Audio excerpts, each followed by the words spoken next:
Germany এবং ইকুয়েডরের ম্যাচটা তো আপনারা দেখেছেন। সেখানে জার্মানির প্লেয়ারটা ইকুয়েডরের ডিফেন্সের সাথে হচ্ছে তার বুটের যে সংস্পর্শটা লেগেছে, সেখানে হচ্ছে এটা ফাউল হয় কি না আসলে সেটা একটা প্রশ্নবোধক চিহ্ন থেকে যায়। যেখানে হচ্ছে রেফারি মানে এটা প্রয়োজনও মনে করলেন না যে আসলে ভিআরের সাহায্য বা এখানে দেখা উচিত যে আসলে এটা ফাউল হয় কি না।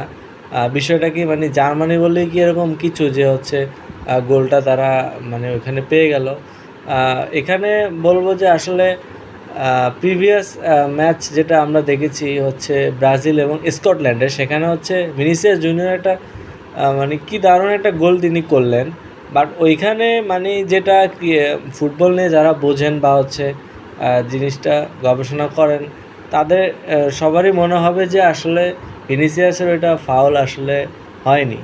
বাট ভিআরের সাহায্যে ওটা আসলে ফাউল আখ্যায়িত করে এবং হচ্ছে গোলটা ক্যান্সেল করলো। বাট এখানে জার্মানির ওইটা যদি ক্যান্সেল হয় তাহলে এখানে জার্মানির এই ফাউলটা এখানে তো ভিআরে একবার যাওয়া উচিত ছিল। তো টোটালি বলবো যে এটা হচ্ছে একটা হচ্ছে রেফারির হচ্ছে একটা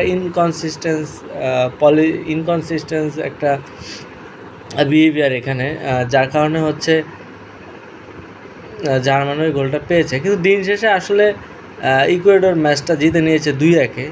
আপনার অপিনিয়ন জানাবেন আসলে ইকুয়েডর এবং জার্মানির ম্যাচে যে আমরা ফাউলটা দেখেছি এটা কি আসলে ফাউল হওয়ার মানে ফাউল দেওয়া দরকার ছিল আর নট?